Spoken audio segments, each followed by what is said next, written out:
Good evening. I go by the Creation King, and I have a project to show you.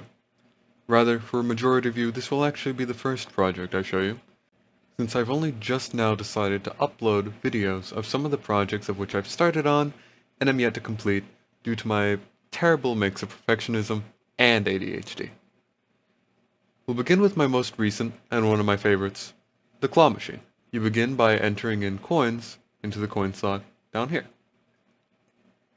You can put in as many coins as you want, it'll just allow you to play uninterrupted. Once you have coins in the claw machine, you can then grab the joystick. In desktop mode, the joystick is very simple, being controlled with WASD, and jump to drop the claw.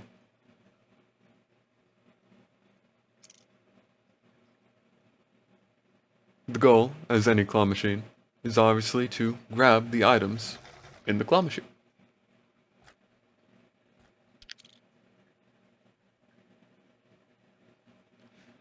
As I grab this item, you'll notice that it will be deleted.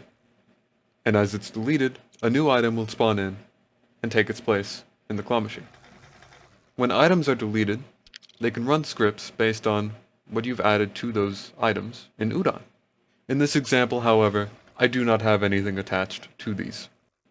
You are also able to replace the model of what is inside the claw machine. In this example, I have all the models set to generic cubes. However, there is no issue with something more complex.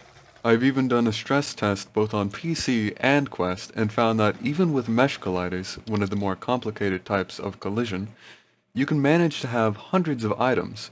However, that's not the most optimized thing to do. And so in just a few moments, I'll be showing you a method of which you can use to get more optimization in your world. By right-clicking, I'm able to leave the claw machine and return to normal controls for desktop. Now that we can take a look at both of the claw machines and move around, by walking away from the claw machines, you are able to see that items will despawn as you go further away from the claw machine. On the left you can see a claw machine that has more items, and you can see that at different distances, different amounts of items will spawn in the claw machine according to settings that you set. By walking back towards the claw machines, you can see that the items will respawn and refill the claw machines.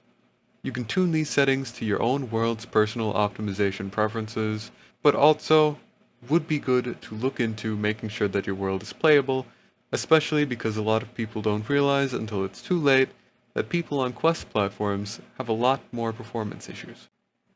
The last thing I have to show is a simple AI which is made to feel as though there are other players playing claw machines in the background.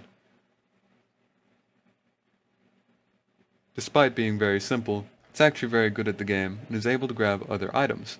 You'll also notice that sometimes it doesn't go for items and instead decides just to wander around, or sometimes even act a bit silly.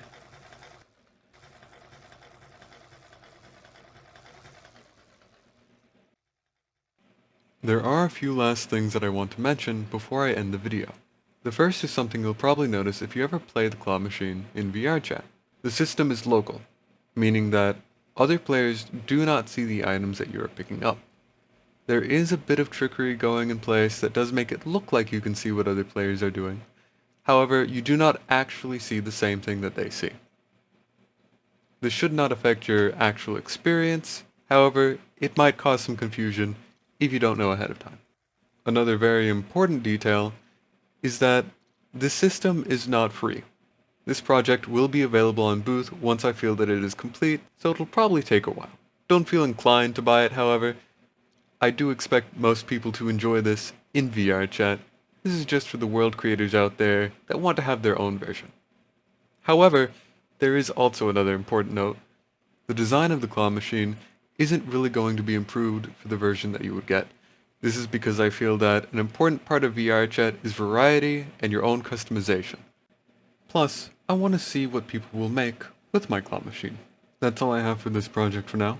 Hopefully I get around to showing you the other ones. Fairly well.